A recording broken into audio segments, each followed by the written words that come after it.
I know we've only known each other for 4 weeks and 3 days, but to me, it seems like 9 weeks and 5 days.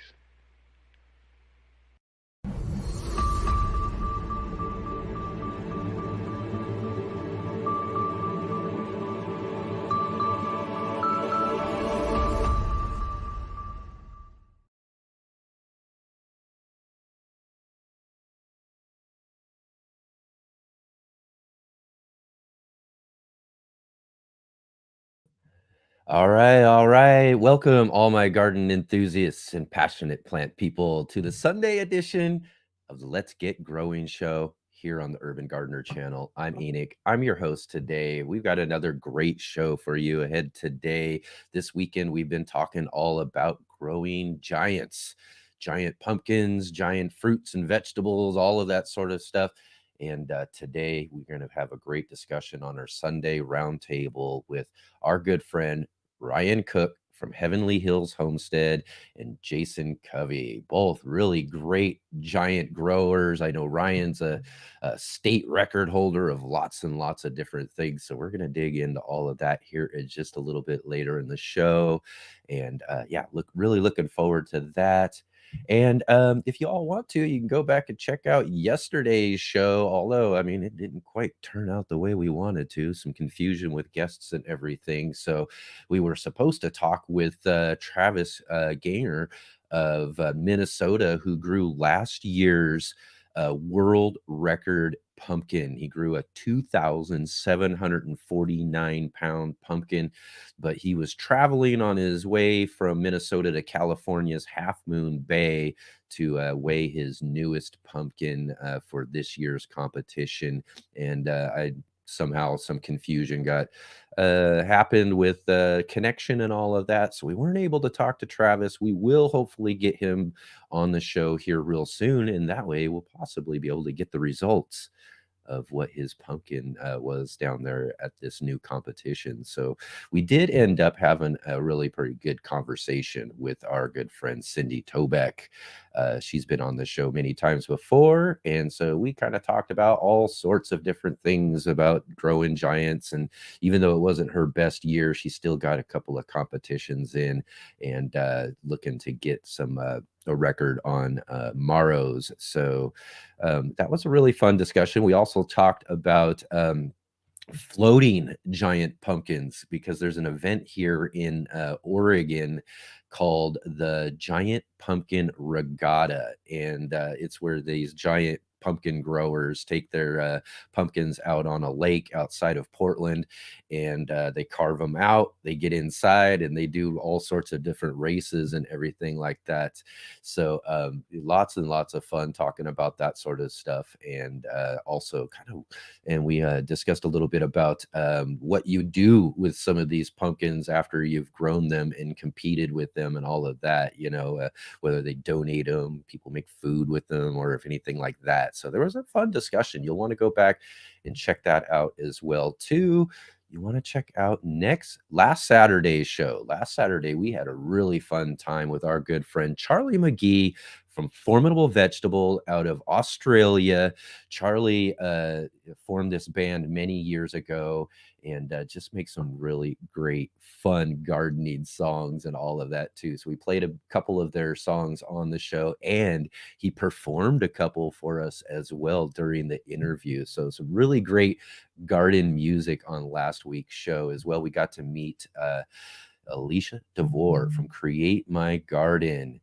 And that was another fun discussion. We're going to have Alicia back on. She's doing studies in horticultural therapy. So, yeah, that'll be really great to talk with her as well. So, we look forward to that, as well as our last Sunday show. For our last Sunday edition, we did get back into talking a little bit more about beekeeping, more on the lines of native bees and native plant gardens, so that we can promote the life of these more native pollinators in our gardens and all of that as well too. So we had a really great discussion with Robin Jones from Honey Girl Grows. So you want to go back and check that out as well to learn a bit more about the importance of putting in and establishing some native plants throughout our gardens, or maybe a little native plant gardens, in order to promote all of these great pollinators, not just bees, but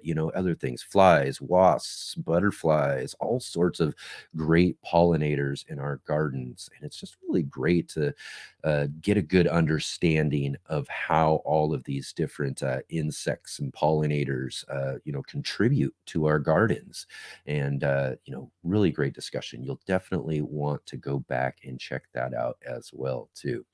So, also, we're starting to promote and have been promoting our Halloween special Halloween hangout live stream that we're going to be having this Halloween, starting at 5 p.m. Pacific time, 8 p.m. Eastern. We're going to be watching The Little Shop of Horrors. This is the original 1960s classic Little Shop of Horrors, not the 1980s version that everybody's familiar with. This is a really great movie, just how it all got started way back in the 60s. Roger Corman's movie, and just it's a public domain property, so that we all own this movie, so we get the chance of playing it here on our channel, and we've been doing so for about 5 or 6 years now. So this is a Halloween tradition here on the Urban Gardener channel, and it's a lot of fun. You'll want to come and check that out, the movie, and we'll have some discussions as well before and after. And if you want to continue to hang out, we will also watch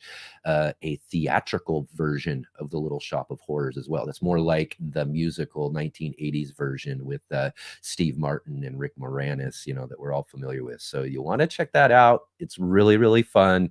I mean, if you're just hanging out, handing out treats to the kids, you might as well come and hang out with us and watch this really fun movie.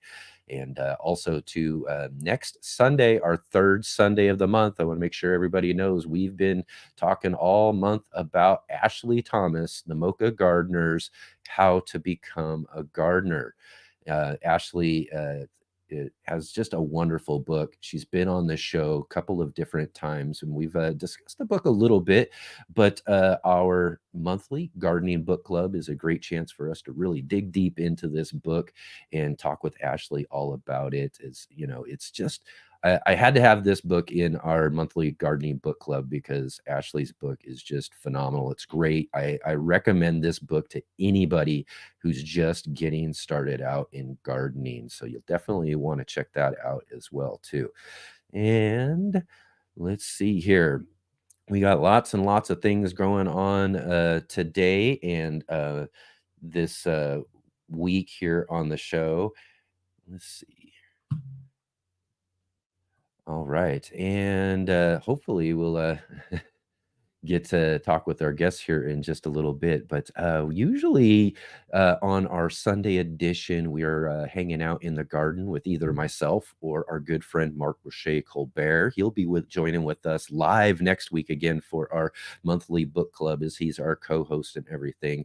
But this week, I wanted to try something just a little bit new for our Sunday edition. So I found, every now and then I'm perusing the news and checking different things out and all of that. And every now and then there's a story talking about something that's garden related. So I thought we would start a new little segment we'll run every now and then called Garden News.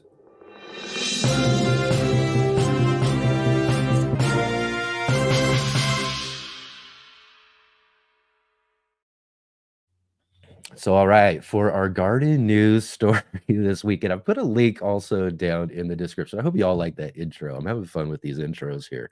But I put a link down in the description below for this article about this, what is a 1,000-year-old seed that they found in an archaeological dig.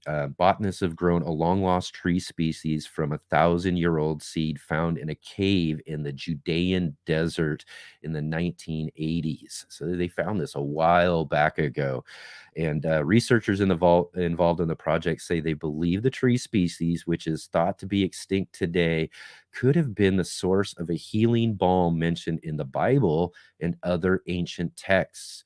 Unearthed during an archaeological dig north of Jerusalem, the ancient seed was determined to be in pristine condition. And let's take a look here. We got a photo of the seed here. And yeah, so here's another picture of Dr. Sarah Salon, founder of the Louise L. Boric Natural Medicine Research Center in Jerusalem. And this is a picture of her with the tree, which she nicknamed Sheba. And this is about 6 months after the ancient seed was planted. Salon said it was possible that the tree could be a source of biblical sori, a medicinal plant extract associated with the historical region of Gilead, north of the Dead Sea in the Jordan Rift Valley, and described in the study published in September 10th in the journal Communication Biology. Dr. Elaine Soloway, a researcher emerita at the Center of Sustainable Agriculture, used a process perfected during previous research led by Dr. Salon on a 2,000-year-old date palm seed. I mean, 2,000 years old. I mean, this was 1,000 years old, 2,000 years old. It involves soaking the seed in water mixed with hormones and fertilizer before planting in a pot of sterile soil. And not long after, the tree began to sprout leaves. Salon shared images of the tree and its leaves with botanists around the world. One expert suggested it belonged to the genus Camophora. With its unique genetic fingerprint, the unknown Camophora species most likely represented an extinct taxon once native to the region surrounding the Judean desert. According to the study, however, the tree, which is now more than 14 years old, so they started this, over 14 years ago, and it's almost 10 feet tall. I think I got an image here for everybody here. And so it has neither flowered nor borne fruit. Without these more easily identifiable features, it's not possible to identify the cryptic species with certainty, the study added. Due to the But due to the presence, though, of healing compounds, Salon and her colleagues concluded that the tree may have instead been the source of medicinal balm known as sori, which is also mentioned in other historical texts. So seeds with such an incredible lifespan are rare, according to Dr. Louise Colville, senior research leader in seed and stress biology at the Royal Botanic Gardens in Kew, London. Colville wasn't involved with the actual research, but as well too, I was reading that because of this whole the ability of them to take this 1,000-year-old seed, those 2,000-year-old date palm seeds, and kind of study how, because where they were found, and they were found in these caves in this just really, really pristine condition, as it was suggesting, that the conditions of where it was being stored or where it was left, uh, you know, all those years ago, has helped with the research for being able to keep our seeds in these world seed banks that we have to help store those and help ensure the longevity of those seeds as well too, so that in case anything happens globally, that we're able to keep and be able to continue to grow a lot of the different types of plants and different species of, especially food bearing plants and things that are going to be really important if we if anything did happen. So these seed banks are really, really important. So it's just really interesting. I mean, can you imagine that, being able to find? And I know I've read about too, them finding seeds in other caves and other places and growing them. I know Baker Creek has featured a watermelon variety that they found in a cave here in North America, a long time ago. It was left there, they believe, and they found it, a while back ago, and then bred it back out, and were able to put that into their catalog and sell those as well too. So, just, really amazing. I mean, this goes down to, again, just how amazing nature is, how amazing plant life is. We've kind of had discussions here on the show many different times, on different subjects, that relate to just how, awesome plants can be. And when you think about the idea that, that a seed could be left in a cave, a couple of thousand years ago, and that we can come back all this time later and to be able to regrow these plants. I mean, that's just amazing, and just really kind of also, amazing about,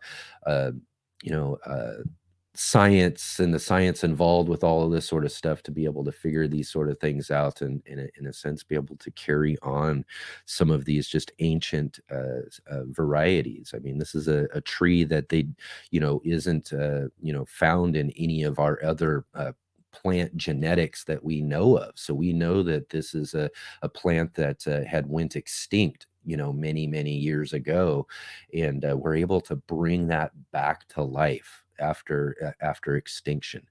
Just really kind of awesome. I can't believe that it's just a kind of cool. So that's our garden news story for today's Sunday edition. I hope that you all enjoy that. I'll try to keep my eye out some more for some other garden stories and things, um, in the future, and we'll possibly try to have more of those garden news. And again, I hope you guys like that introduction. I just kind of pulled that together just a little bit before the show. I thought it'd be kind of fun today. And let's see here. Let's check out who we got hanging out with us today.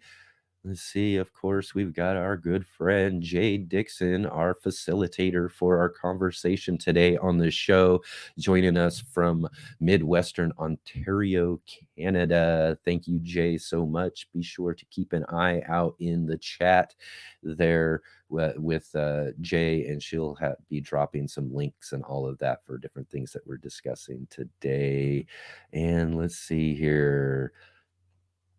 Oh, and we got Rick joining with us from Australia. He said it still is a great show. Also, excellent. Talking about yesterday's show, we did have, like I said, some issues with guests and some confusion on time and access as well too. So yeah, we did have a good conversation. Anyways, it's always sometimes great just to kind of hang out with you guys, and you never know, we might be having to do that again today. So we'll hopefully see our guests here just a little bit here in the show as well too. We got Sam joining with us. How's it going, Sam? Great to see you. Right on, right on.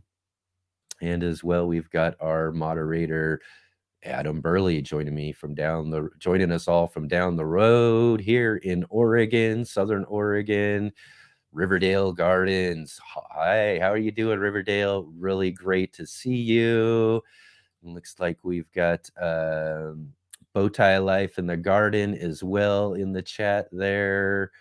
Right on, right on. Who else we got in here? Let's see. Darth X joined with us here. It's daylight savings time, right? Got to watch out for that. I think that's happening here real soon. Right on, right on. Excellent. It's good to see all of you here today, here for the show. And we'll hopefully be talking with our guests here just a little bit. I think one of our guests, as I'm seeing right now, is having some issues with internet. So I don't know. I hope that we'll be able to catch up with them here today. Sounds like Anchor Man Enoch. Yeah, I know. I was like, I just threw this together kind of last minute. I read this article last night. It was like, oh man, this would be kind of really fun to talk about on the show. So I was like, it needs a little introduction. We need to do a little thing with it, because I've also read some other articles here and there too, because every now and then there's some good gardening stories that are out there in the news. And I thought that would be a really fun for all of us. Jay says, I like the new gardening news segment. It's kind of fun, isn't it? Excellent, excellent. And here's the thing too, is if you guys see, this is a good suggestion too, is if any of you see anything, a gardening news article or anything like that, then definitely let me know. You can get into our comments of any of our show videos here, and let me know about any sort of gardening news you might see out there as well too. And then and, the- and then we'll be able to maybe feature it here on that segment.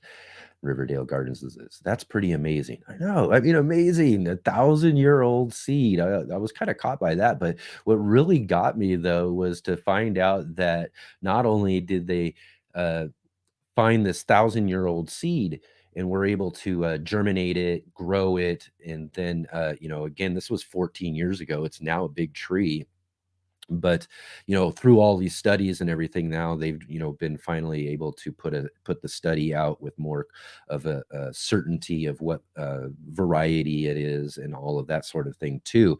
But I mean, just how amazing that is about doing 1,000-year seeds. But what took me by surprise in that article was to learn that that same researcher had done the same thing with 2,000-year-old seeds, those date palm seeds. So that was just really kind of amazing as well too. And yeah. Oh, and Jay put a link there too to the watermelon seeds I was mentioning from Baker Creek as well. Yeah, that was really cool. And I know as well, I know M.I. Gardner years ago did a thing as well too, where they had like 80 some year old tomato seeds that they were able to germinate and grow out. I don't know, and I don't know if I caught up at all with what actually happened with all of those. But again, too, to be able to grow something from so long ago, I mean, we talk about that as well, in gardening about seed viability after a certain amount of time. Some seeds just don't grow as well or germinate as well when they're so old. And really, as we find out though too through these researchers, is that a lot of it is how we're storing seeds too affects a lot of that viability.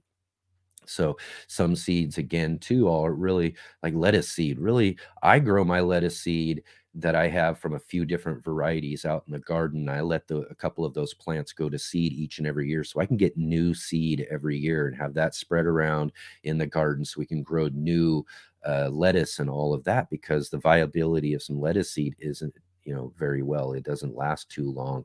So I do that each and every year with my lettuce.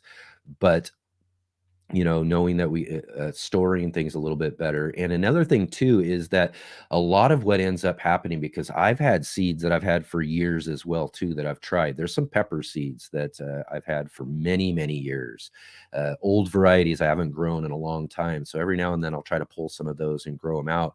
And really what we find too is that the germination rate just kind of goes down a bit. So, instead of like getting 10 out of 10 the first year of the seeds, the next year we might only get 9 out of 10, and then years down it could be like 7 out of 10, that sort of thing. So the percentage of the germination rate kind of goes down on those. Let's see here. We got Jersey Girl joining with us as well too. Great to see you here. Thanks for joining with us. All right, all right. Let's see here. Right, again, just trying to keep up here with the let's see. Yeah, yeah, Serena was mentioning here too as well. Serena, good to see you here. I heard a few years ago that Israel had revived and grown 2,000. Yeah, that's what we were mentioning there, the 2,000-year-old date palm seeds. Yep, exactly. Lots of again, a lot of really fun stuff there. Yeah, yeah. Right on. But yeah, lots of great things going on there. Oh yeah, and Jay actually mentioned here too with a link as well too about the giant crimson tomato, a M.I. Gardner's 85-year-old seed. Yeah. So that really goes to show us that we can grow some seeds from different uh, time periods, 1,000 years, 2,000 years, and tomatoes growing from 85-year-old seeds, and also those watermelons. And I don't know how long ago those watermelons were, but I think those were like long time. Those had been in that cave for quite a bit of time. So yeah, let's see here.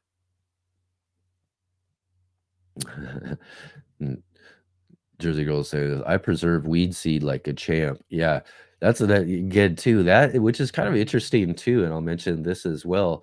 Is that's another thing that's kind of really amazing about seeds as well, that even get into the ground and get into our soil. That even in our soil, it can be really preserved as well. I grew many years ago some tomatillos, and in fact, it was my neighbor who grew the tomatillos, and those tomatillos he grew the next year grew over on my side of the garden. And so I grew out a couple of plants of those, and I'm sure that somehow the birds or something ended up getting them all over the alleyway. And then the next year I had them just popping up and growing everywhere, and because I think we'd stirred up the soil or whatever. But they started popping up and growing everywhere, and I ended up having to pull all of these tomatillos from the alleyway because of they were just growing like weeds, and we couldn't keep all of those, so we were just pulling those out like crazy. And so I haven't actually seen very many of those. I mean, I think a couple of years back, one of them popped up, one or two popped up here and there. But I had gotten into some old soil that I had from the side alleyway, and just kind of mixed it in with some of the other soil that I was using for some of my containers. And I showed this on one of our Saturday shows. At one of the openings of our Saturday show was I have this pepper growing out on the back patio, and this year one of those tomatillos popped out and was growing, and I didn't notice it throughout most of the gardening season. And then I found it, and it already had been forming some fruits on the plant. And again, that's just kind of goes to show you again how well those seeds can even preserve themselves when they're in the soil. Like Jersey Girl was mentioning, we see this all the time with weed seeds and all of that. And every time we're kind of working our soil or bringing up we're bringing up seeds that have been stored down in the soil, bringing it up closer to the top, and then that allows them to be able to germinate and to come to life, basically, for these tomatillos. I mean, literally, that would be, 7, 8 years ago, I would say that we were growing those. So it was really kind of interesting to see all of that too. Right on, right on. Excellent. So, all right, we got a lot going on here. I just want to kind of see here. I'm going to have to send a message here, because we're having all sorts of fun with this weekend. Not everything's going right with our giant weekend, that's for sure.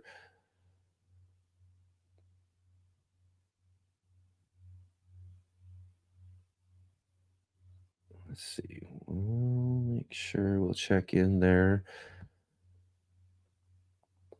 All right. And then let's see. Make sure that's everybody. We've mentioned everybody in here. I think we got everybody in for today. But again, I want to thank you all so much for joining with us here today, talking giants and all of that. Hopefully, we'll get our other guest in here for our roundtable.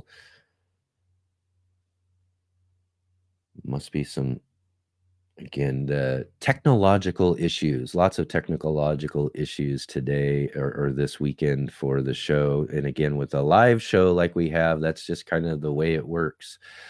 We gotta, we gotta deal with the way things are. I actually had an issue not too long ago where I came out and just, as I'm getting ready for the show and everything, and we were setting up and all of that before we were ready to go live, and then all of a sudden the power went out right before the show got started. So, every now and then there's just something that happens and causes it. And sometimes they happen in bunches because, again, as I was mentioning, this was a big issue with our show yesterday as well, too. So, we'll see here if it's possible for our other guests to come in. All right.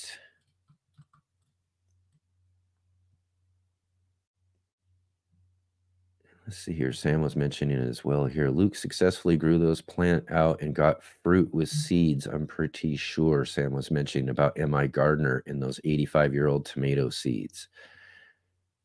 Yeah, I wonder if they grew them out or if they got them out there or anything like that. I just remember them talking about that for a while back ago. This was actually pretty shortly after I remember reading about Baker Creek putting together those watermelon seeds that they had for their show, for their thing. Mm, all right. Well, yeah. Okay. Well, I'm thinking that our one guest for today might not be able to make it in. It looks like he does have looks like someone had a power pole down. That's what he's saying here. So, yeah, so I don't know if we'll be able to talk with our friend Ryan from Heavenly Hills Homestead. I do see we've got Jason in there too. So we'll go ahead and get started here in just a couple minutes with our garden roundtable here. We'll go ahead and take our first break and then we'll uh, see if anything happens there. If not, we'll chat with Jason for a few minutes about growing giants. Hey, gardeners, thanks for tuning in to our show today. We'll be right back at it here in just a moment. I just wanted to take a second here to highlight our regular videos and features here on the Urban Gardener channel. Our weekly garden journals,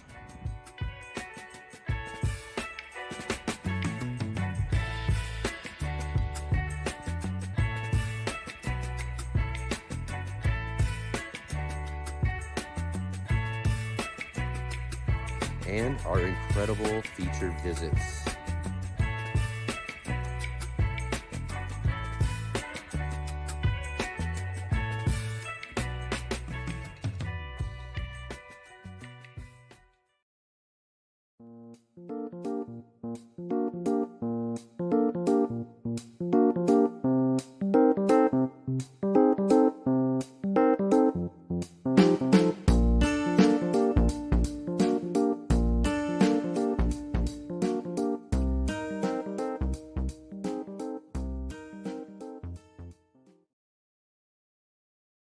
All right, all right. What kind of big giant things, or maybe not so giant, but what's the biggest thing you've grown in your garden? I've mentioned before on the show that I have grown out a couple of my own good sized pumpkins, but I've never grown anything of the size that our guests have grown before. My pumpkin was about 137 pounds, and it was giant as far as I was concerned, being able to grow that out of our alleyway garden. But I will mention one quick story about the biggest thing as far as the size of something compared to what it's normally supposed to be, the biggest thing I've ever grown out of my garden was a French breakfast radish. Now you think, and I wish I would have kept this or done something in some sort of way, or maybe even try to put it in some sort of competition or something. I never even thought about it back in the day, but usually radishes, and I'll grow a bunch of those each season. And again, similar to as I was mentioning just a little bit ago with our lettuce, I will let a couple of them go to seed so that I can collect seed. And not only that, radishes make these really cool seed pods if you get them nice and young, and those are really delicious too. So I grow a few extra, to go to seed so I can collect the seed pods for to eat, and then let those seed pods mature on a couple of them so I can collect the seeds. But one year I had this French breakfast radish that just really refused to go to seed, which is really kind of weird because most of them, as soon as it starts warming up, they usually shoot right to seed without a problem. But I had one that just did not and would not do it. And it just kept growing and kept growing. and throughout the summertime. I mean, we have some pretty hot, warm summers here, and it just kept growing and growing. And I was like, and it was just, I was waiting for it. Hopefully, it was going to go to seed, and it went into the fall, and then into the winter time, and just kept growing and growing. And I'm telling you, this French breakfast radish got probably about this big, this tall, and this big around. It was rippled like it had big old muscles, like a bodybuilder out of the weight room or something like that. Like it was one of the most amazing things I ever saw. And I was trying to find a picture of it. I didn't have enough time to actually get the picture of it before the show. I'll have to find that and dig that out sometime and share with all of you guys. It was just one of the most unbelievable things. It took that radish all the way into the next summer before it finally went to seed. And I'll say I collected the seed off of that, and I regrew all of them, and I let them go to seed as well, hoping and wondering maybe if it would happen again. But it never happened again. They just produced regular old French breakfast radishes again, and then we continued to grow them from there. But that was probably one of the most amazing things I've ever seen out of my garden, and the biggest thing compared to what it's originally supposed to be, besides our pumpkins that we've grown in the garden as well too. So I wonder what kind of things that you've had growing in your gardens as well too that have gotten really big. Right on. Excellent. So, all right, we do have with us one of our guests for our gardening roundtable.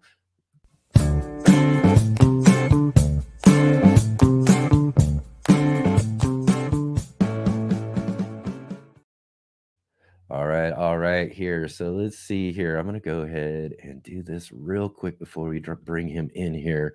Again, we're kind of doing a couple of things on the fly here. So, right on.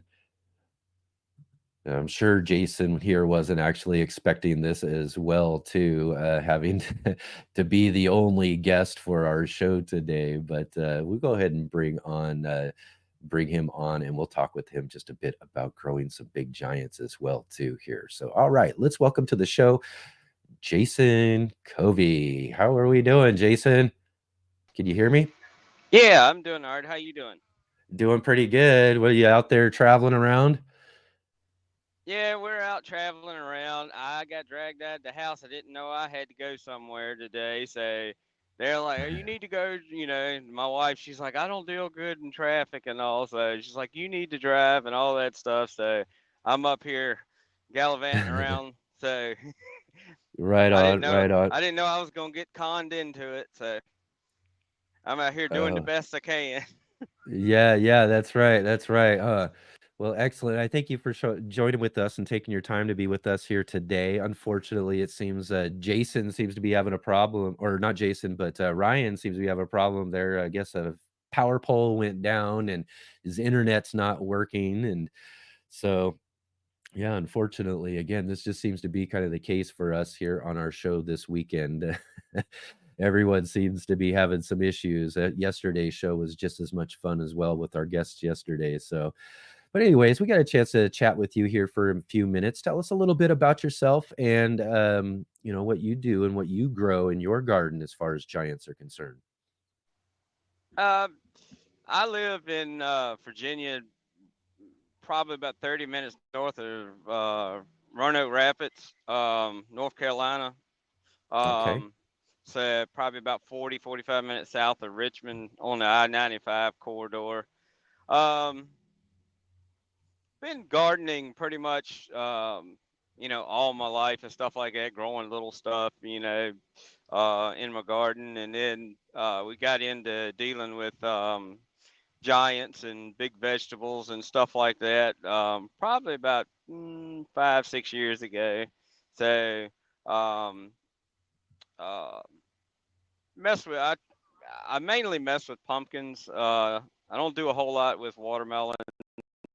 Um, but I'm trying to get into doing other vegetables, squash, you know, Yeah. watermelon, even some of the um, um, the bigger giant vegetables like kohlrabi, stuff like that. I'd like to get All into right. it, the big cabbage and stuff, but I'm just, it's getting set up for everything big because everything big, needs much more than what Yeah, normal vegetables normally take. So, exactly.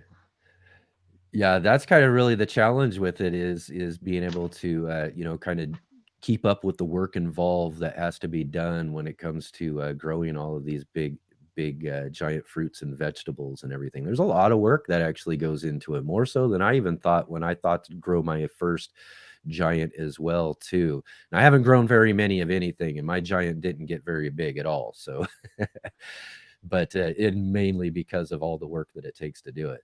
oh yeah, it's a learning curve. It's pretty much babysitting for roughly, I don't know, depending on how, depending on the genetics and everything of the seed that you're putting in and all that. It just depends on that, how long it's going to take to grow it out to, the size that you want. And shoot, Yeah. you could probably go about 150 days, um, growing a whole plant, from, to fruiting. Yeah, So you're looking at almost 6 months of babysitting. So, and then, that's right.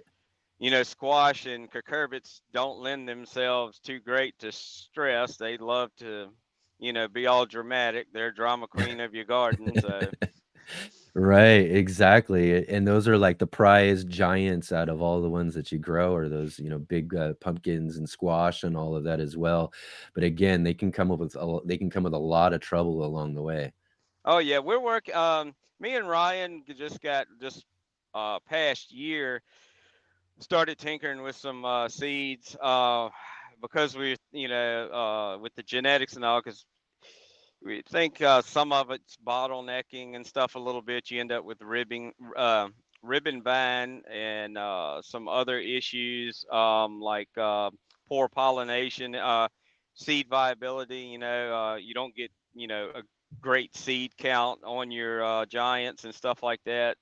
Um, you just, when you bottleneck the genetics and just keep, inbreeding the same genetics over and over just because it's big doesn't mean it's a Mhm. good thing. So we're playing with the genetics and stuff like that.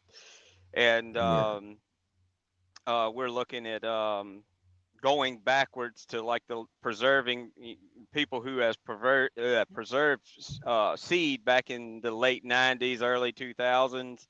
We're trying to go back that far to pick up and bring that back forward, because we don't think, you know, that they used all the genetic potential of those seeds. It was just somebody hit 2,000 pounds and they took off with it, and everybody just followed suit.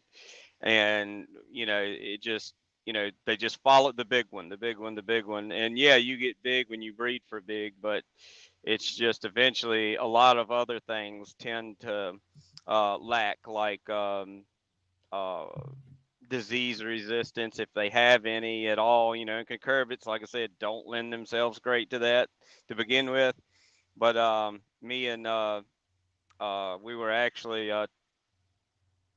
talking earlier this year. He had a bunch of powdery mildew plants, and I'm sitting there looking, at some pictures and stuff, and he's got, all, he's got all these powdery mildew plants in a couple places. It's just yeah, plants that Ryan had just left alone down there.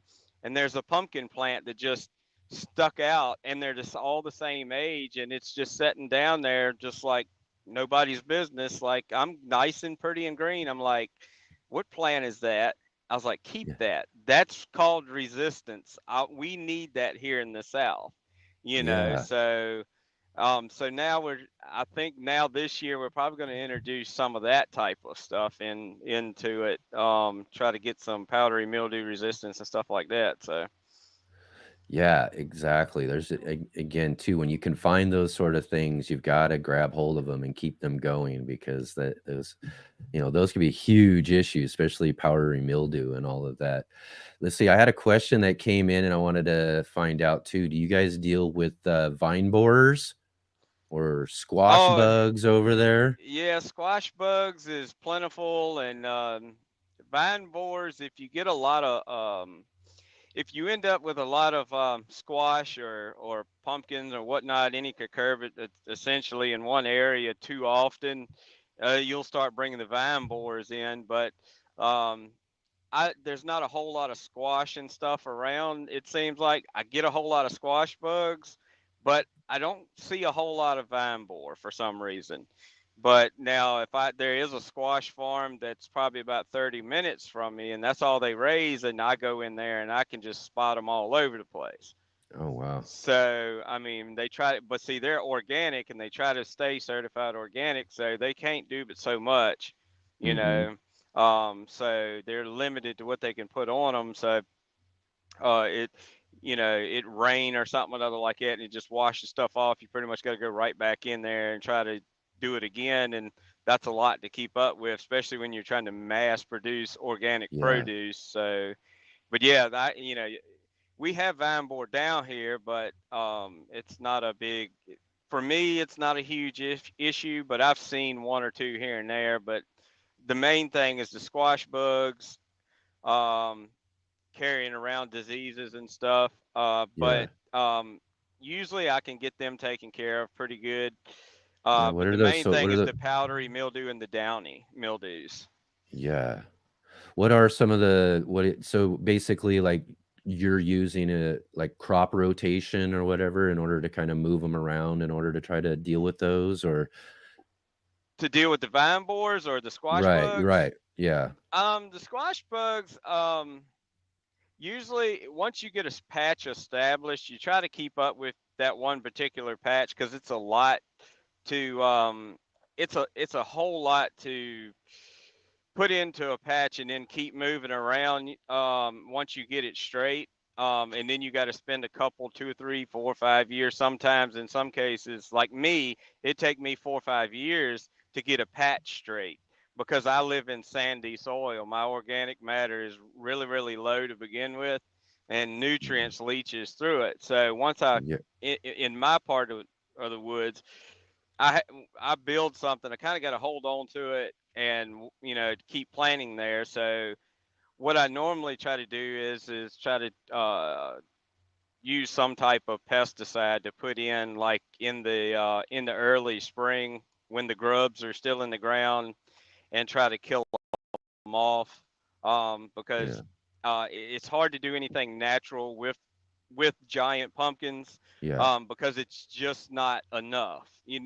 Right. So sometimes you got to use a little bit stronger methods to take care of things. So Yeah. Right on. Excellent. And so the again too, what are some other issues we might come with find with growing giants? I know that like you're saying there are lots of things that can happen throughout the year.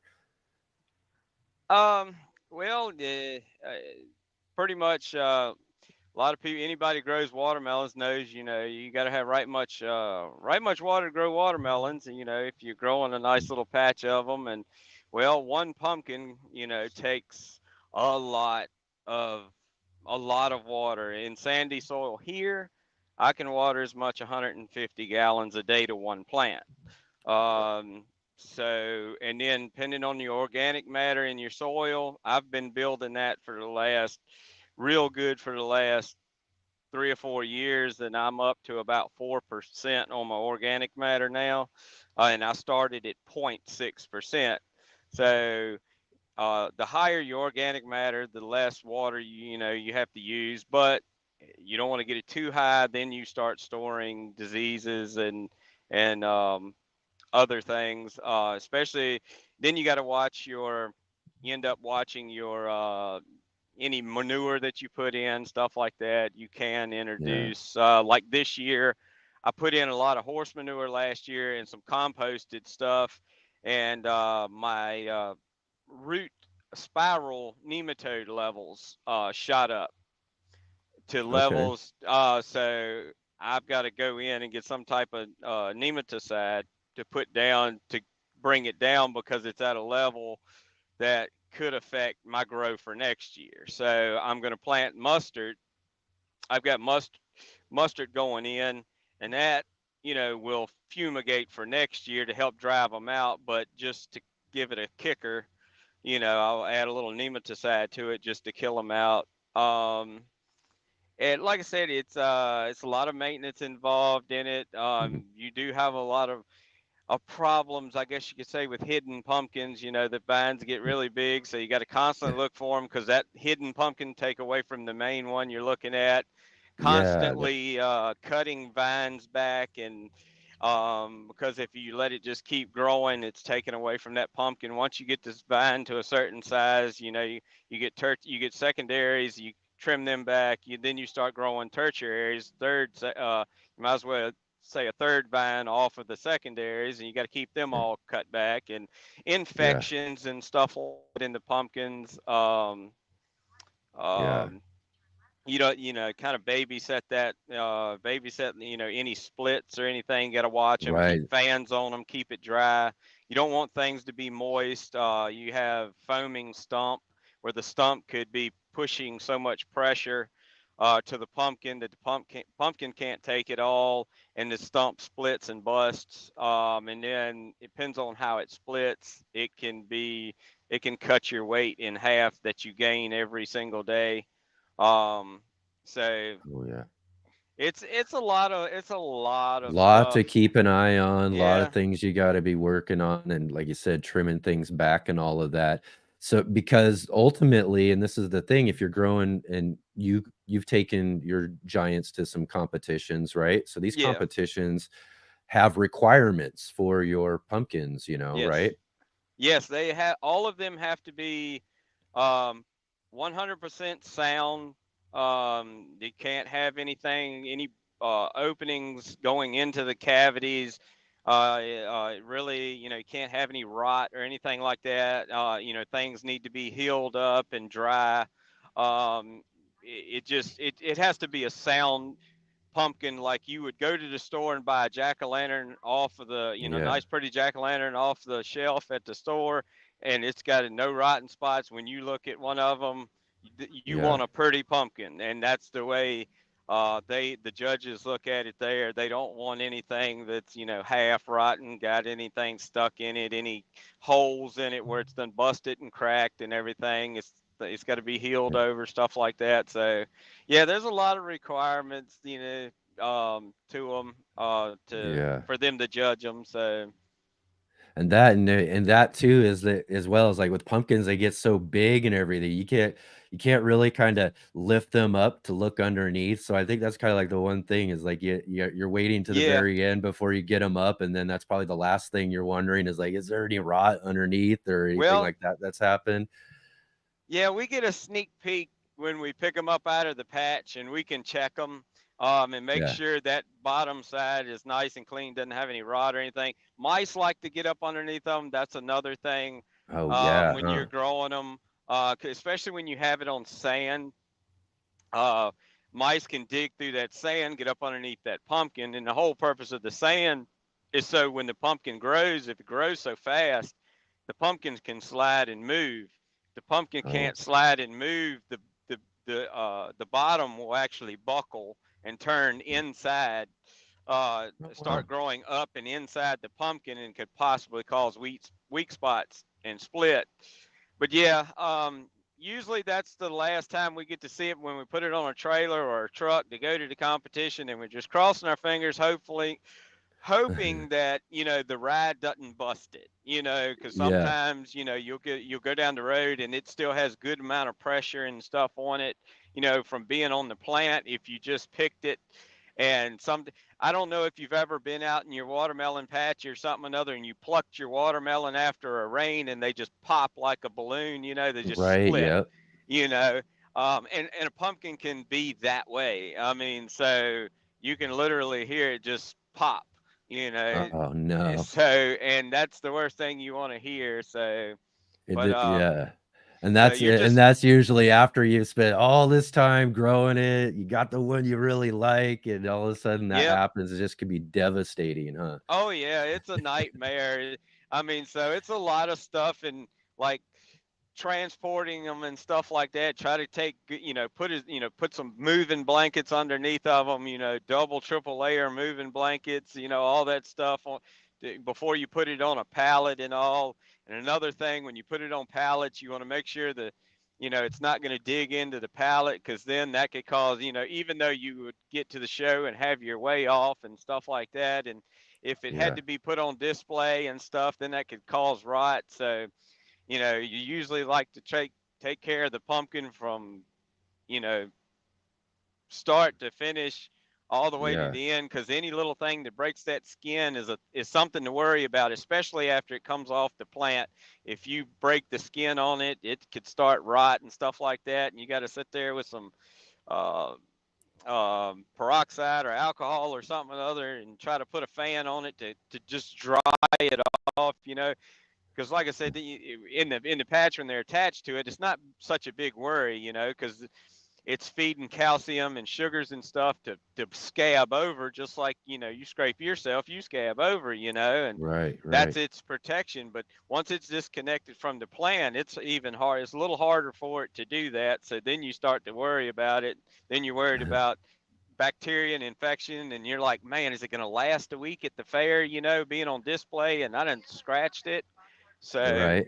then you're worried about rot and stuff. And so, like me, I like to bring mine home and do carvings and stuff with it. So it's Yeah. wondering if you're going to make it to the not Thanksgiving, but Halloween or something. So Right, right. So, let's talk a little bit about the, how did you, again, we'll kind of, you mentioned briefly earlier. So, how did you really get started with this whole growing giants adventure? What was it um, that kind of got you motivated to do this? I've always been interested in giants and stuff, like big stuff, but never really got into it um until, went to, we going to the fairs or whatever. And then Yeah, it's something, I was like, well, it's something, we could let's do give with that a our son, try. or whatever. So um Yeah, it's kind of fun. I've always seen them and stuff like that in books and papers and stuff, but I just, never really, always working so much, and never really had the yeah, time to tinker with them. And I know it took yeah, a lot of time, just reading about it. It took a lot of time to deal with them and stuff. So, and then finally, got to a point where I had, got some time off and can be able to keep up with some of them a little bit. So, so we started messing with them, and it's just been, you know, that's been the yeah, story since. yeah. How about how long ago was this? About 5 years ago. So You've been doing this about 5 years then?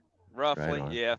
Right on, right on. And like you said, it's something that kind of motivating when you've got kids too, because it's kind of fun for them as well, right? Oh yeah, it's something fun for them to see, and like, their little friends and all and stuff like that don't know anything about growing or anything like that. Like when my son first went to school and said, like, my dad's growing giant pumpkins, the kids kind of like laughed at him. It's like, because they don't know no better, and evidently they're, the parents are not into anything like that, and they kind of laughed at him because, like, oh, well, ain't no such thing, or it would be fake or something or other. And then he hits Right. the news, and then he's in the newspaper, and then they're like, oh, you're famous. And That's great for them though, right there. That's yeah, they like awesome. yeah, his little friends opened up the phone and Googled it or something or another. He's like, you're on Google. you know so That's great. That's great. So, but about how many? You started about 5 years ago. Did you go right from that first grow into a competition, or is that something you uh did well, the first season we lost it. uh, Lost everything, just for the fact that learning it curve was for sure, huh? well, it was a learning curve, but drought, and we had a drought period, and it wasn't too awful bad, but the disease is what really got to it. We would have had a smaller pumpkin because of the drought, but I mean, it was the disease. The squash bugs got really bad, and it was just trying to figure out how to manage them, Yeah. and just be able to get the soil up to a certain level. So we really done a whole lot and worked hard to try to get organic levels up to be able to hold the nutrients there. Because like I said, my first soil sample I ever pulled, it looked like literally was just living on the beach, and that's where it come from, Wow. Yeah. So it took a lot to build it up to try to get some nutrients to be able to hold it there to feed the pumpkin. And then Yeah. I looked into a lot of different things, like other ways other than chemicals and stuff to try to keep. Um, Last year was my first year with getting my bricks levels up to a point. I think they were up around 10, Oh, okay. and I completely eliminated my aphid problem. So I don't have the aphids no more. So I figured out how to get rid of those because they from what I've some studies that I've seen, they can't process the sugars of the plant when your bricks levels get high. Plus, low bricks levels kind of contribute to boron levels being low and stuff like that, deficiencies there. Yeah. So they claim if you can get your bricks levels up into 15s, you can get rid of squash bugs, but that's work in progress and to be proven for now. So Yeah. Yeah. Okay. So, Jay was asking here, do you have to travel a bit to get to these competitions? And what are these sort of things that you're looking to do? it, If you do, you got to take them a distance. if you take them like me, living here in Virginia, I don't live very far from the state fair. It's usually about an hour if I take my time and everything. So it's not too awful bad of a ride, and the roads aren't horrible. Some states I understand it's right rough, but you're putting if you go like me, I'll just throw some straps across it with some pool noodles cut down long ways to run the Hmm. straps through to kind of protect the pumpkin. Um, I usually don't like to try to put any tarps over top of the pumpkin because then you can get, if it's hot outside or something, Yeah. you can get tarp burn that way, or you can even get where the tarp's whipping, it'll try to um, cut into the pumpkin skin. Only time I Yeah. really use a tarp if it's raining, and that's I have to. But Yeah. I usually either put a moving blanket over top of it, then put the straps on it, or just put pool noodles on it. But it's kind of Oh, yeah. weird. Usually, a lot of people use cargo nets, and Yeah. that's one way because sometimes these pumpkins don't lend themselves to being strapped down. So you can use Yeah. cargo nets and then use your straps. Um, This would be on set on pallets, like a pallet, though. You would set it on a pallet, right? it would be on a pallet, and on top of that Anything pallet, between the you'd want pallet and I'm sorry.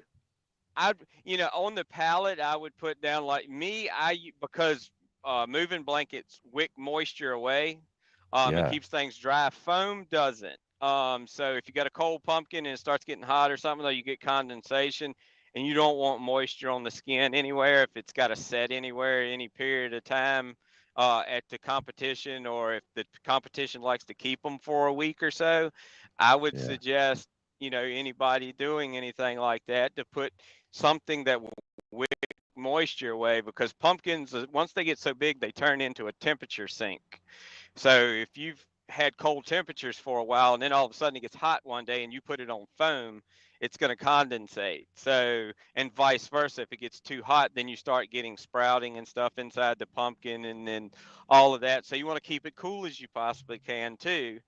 um, like right now, I have things. It's been in the 40s at night and in the 70s during the day, so they match their outside temperature at nighttime and just keep cooling.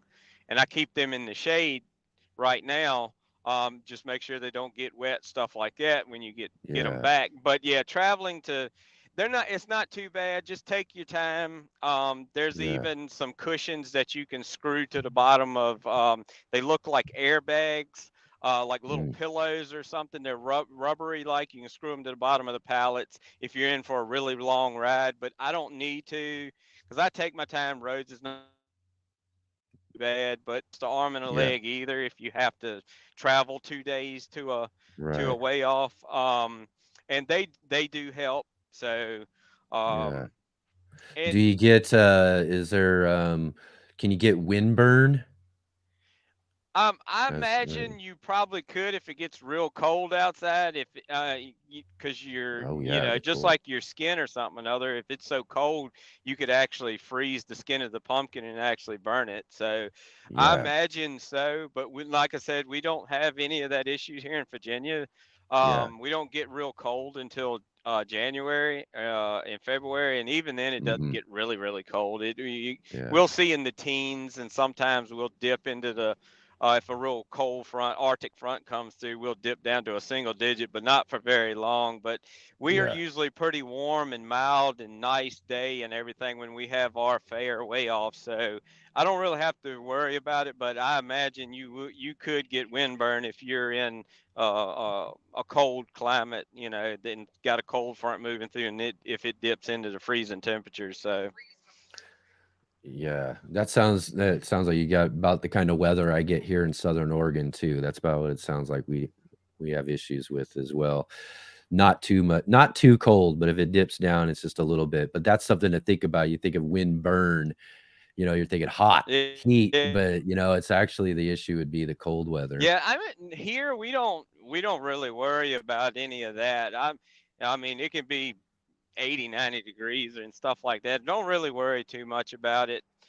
Yeah, The only thing you really worry about, I guess, is, being out in the sun or anything like that. You end up uh, get overheating the pumpkin and whatnot. I usually try yeah, to, because a lot of people want to save their seeds and stuff like that, and when you end up uh you know, like I said, it's a yeah, heat sink, and if it right. sets there long enough, Yeah, it cook them. starts warming up. She's gonna want to start to sprout, and then every seed, first thing you know, you cut it open, you got every seed sprouted in there. So, like I said, we do everything to try to keep them cool as possible. So, we usually Yeah, try to keep them out of the sun. I mean, say, but if it is real hot or something other, and you're just going to transport from point A to point B, or you try to keep a cover over them while they're in the garden so they don't get burnt. The more you keep them covered, this is a tip. The more you can keep them covered, the softer the skin is, the easier it stretches, the less cracking you have. The oh, prettier pumpkin you're going to end up with. If the genetics lends itself to a nice, pretty orange pumpkin, you want to keep it covered up, because like you can literally just brush your fingernail by it, and without any, if you keep it nice and soft and you're feeding it the calcium that it needs, and it will be a nice, supple, soft skin. Last year, my pumpkin weighed 669 pounds. It wasn't nowhere near being done being growing, but uh, I was feeding it a lot of calcium, and it was mm-hmm. extremely soft skin. And I brushed by it one time, and it felt Oh, like I cut into it a half an inch. But I oh nicked it, my. and the skin just peeled right. It was real soft. But once you start getting to size and everything and to maturity, you can pull your covers off, and what it'll do is it'll help harden that skin a little bit, and it'll Yeah. change the color a little bit of the pumpkin also. Okay. So you can decide whether or not you want to keep a cover on it before competition. If that's the pretty orange you want, it may turn like almost a red color if you take the cover off of it. Yeah. And because once you disconnect it, things will start to change inside the pumpkin color wise after you disconnect it off of the vine. So it ages a little bit, and it'll shade. Sometimes they'll change a shade or two. Yeah. Um, so so keep it That's a good covered tip. up and stuff like that. So That's a great tip there though too, because yeah, that's really the idea of getting them to stretch out and all of that is a good way to make sure that the skin can handle it without splitting, I suppose. yeah, yeah, it Yeah. makes the skin nice and elastic. You don't ever want to put anything inside.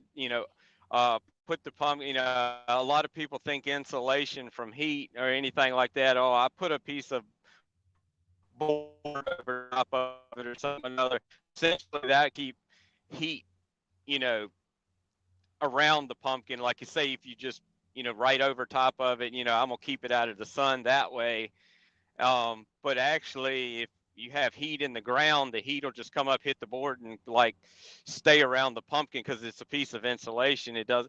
Oh, So you're kind of usually the closing it best in. thing to do is yeah, you don't want to close it in. You kind of want to keep it like build its own little tent essentially out of like some canvas or something just to keep the sun Yeah, off.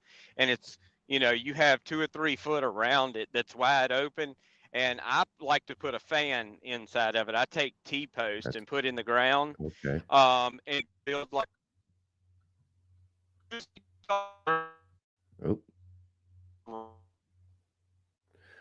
because it usually dries out when you have all the air and everything, and it dries out pretty quick. yeah. So you're not Oh, I think we're hitting a low reception spot there. I think. Oh, is he still there? might be there. Oh, oh, uh-oh. Yep, it looks like you might have fallen out there traveling around right now. Really great discussion there with Jason Covey about growing giants there. Let's see. Yep, he might be back on here. Let's go and pop him back on here and see. Oh, there we go. There we go. Yeah, Yeah, I'm up here. I'm up here in the state capital, up here next to Richmond. I don't know why I don't have and maybe it just changed the tower or something or another. that probably was it. Yep. But So, anyway, yeah. But anyways, we were talking about covering the pumpkins there. I don't know if you want to re-say what you were saying there real quick.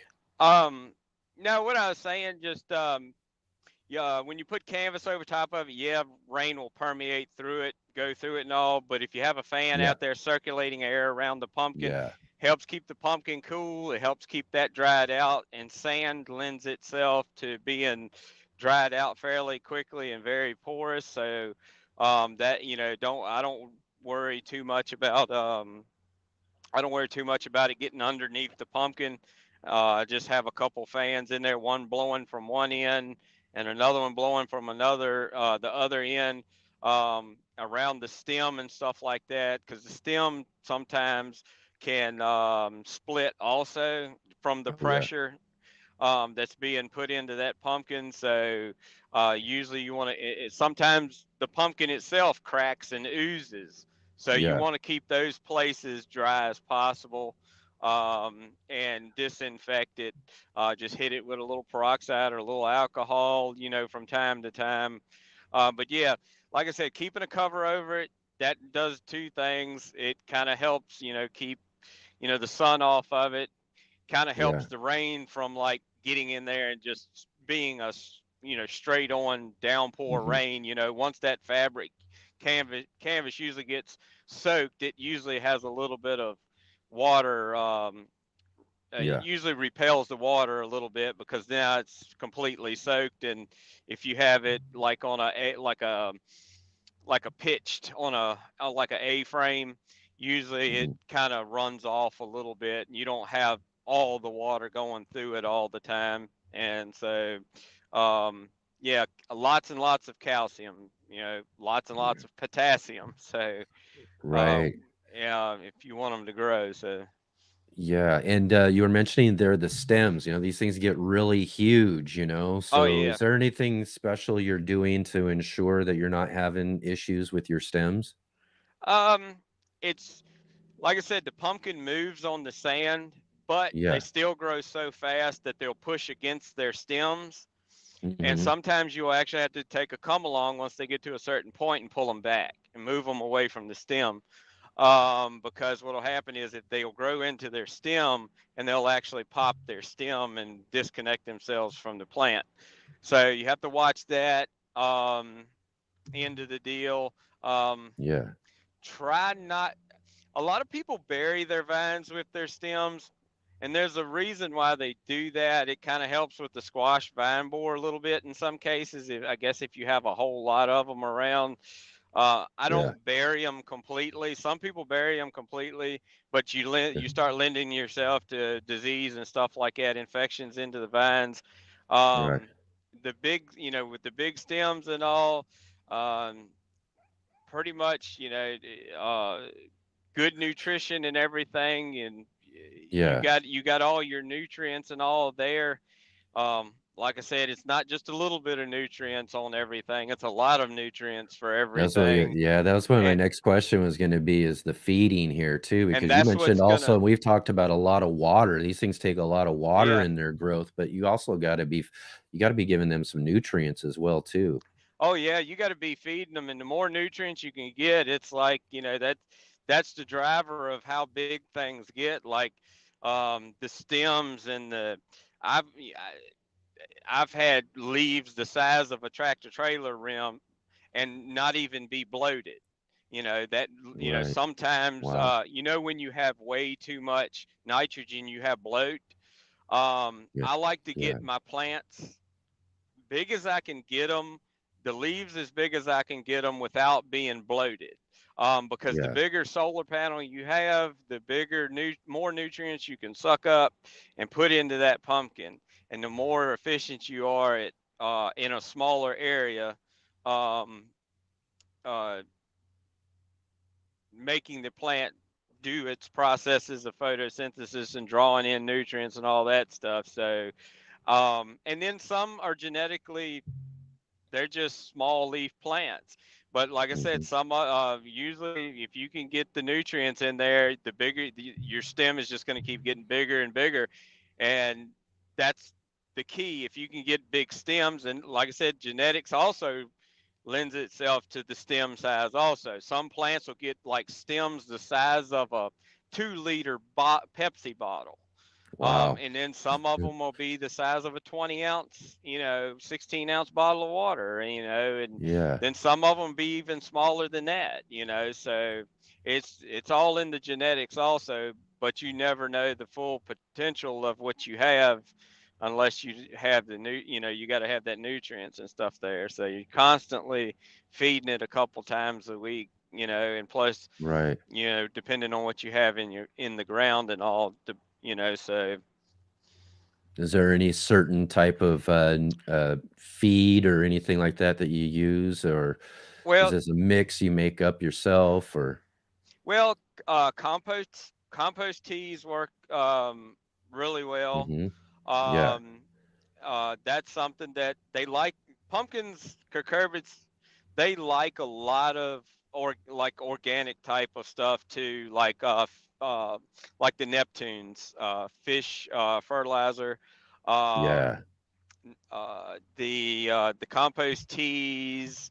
Um, they like uh, they like their nitrogen, they like their potassium. That's just like when people grow their cannabis and stuff.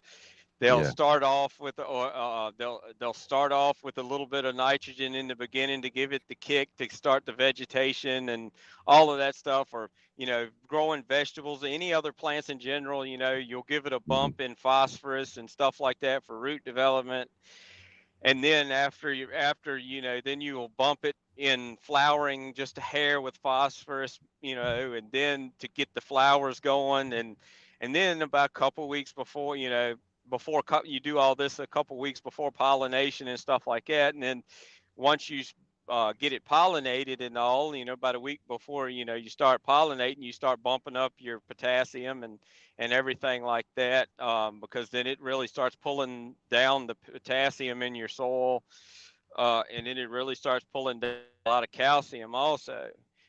Yeah. So calcium. A lot of people think they're at 500 parts per million. Calcium is a great level, for normal gardening, but when we Yeah. look at it, we like it around 1,800 parts per million on calcium.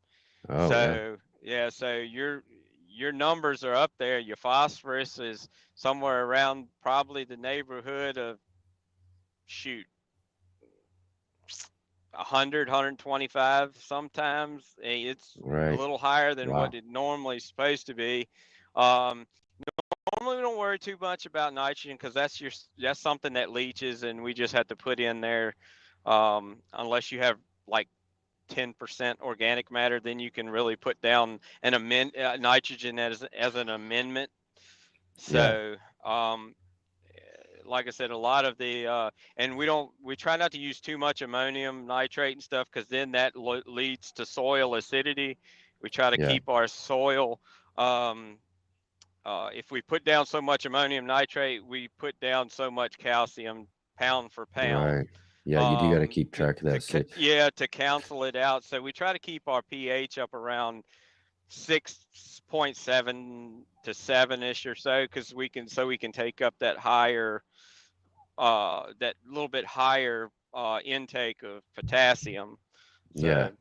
So So is this so you're constantly having to test your soil then, right? For all of these different things? yeah, like right now, I just sent all of my stuff off to see what I've got in the soil and what I need to amend now, and put in now, like lime or something like that.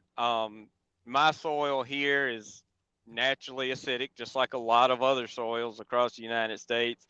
Um, so I've been working on getting pH up, Mhm. and so I tested in the fall, see if I need to amend it. Give the lime whatever calcium carbonate, whatever I'm putting in, to give it time to work. And then the next year, or I'll put down gypsum. Usually gets taken up pretty quick, so you can usually put that in either way. Some of your compost, if they still have a little bit of extra carbon in them that hasn't Yeah. decomposed, I Yeah. usually try to put that down, so that'll give it some time to decompose through the winter, because then you don't want to start sucking up any of your nutrients when in the spring when you're planting. You don't want to plant. Oh, So try to do some composting and stuff like that, cover crop. But yeah, yeah. we'll do and then in the spring, just to see how things have been affected by cover crop, compost, all that stuff. We'll reevaluate it in the spring, and then if it's where we want it, um, we don't really worry about it for the rest of the year until fall. Um, so nor then we Yeah. switch over to start doing some tissue testing and stuff to see to see whether or not that nutrient is getting into the plant, because sometimes when you're driving things so high to support the Yeah. plant, you're on that borderline of um, getting things locked up sometimes. You don't know how. Right. Sometimes, like this year, my phosphorus shot up. I don't know why it shot up. I didn't put anything down to make it shoot up, but all of a sudden it just shot up. So Mhm. so now I'm gonna have to go back out there again and take a retest to double check and make sure I didn't hit a hot spot. Yeah. So but yeah, you do your testing and everything in the fall and um, before put down Nope.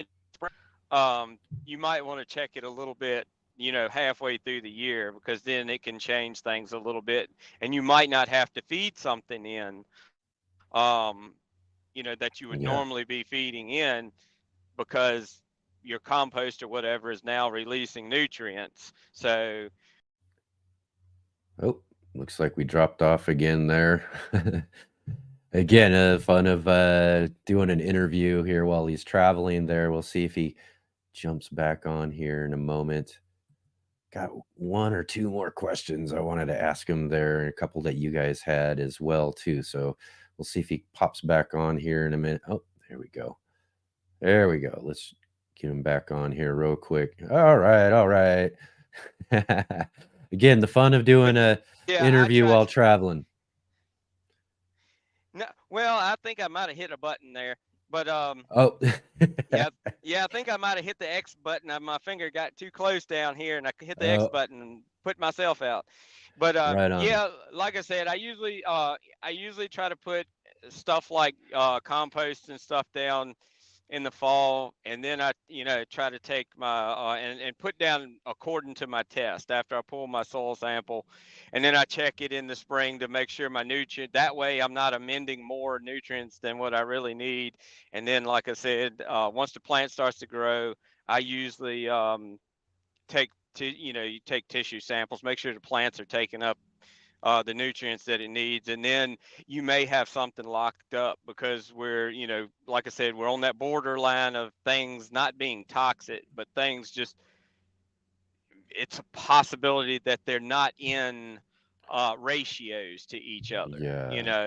Yeah. So, and if you get a little bit locked up or whatnot, you usually have to foliar feed something in, or you'd have to do something with watering something in that is easily taken up by the plant. Um, that's not going to be in a form that won't be locked up with another nutrient. So, like phosphorus, if my phosphorus is high, I may have to do something with some cereal rye this year and put a lot of cereal rye in to pull it in over the winter, and then cut it and then drag it out of the patch um, Nope.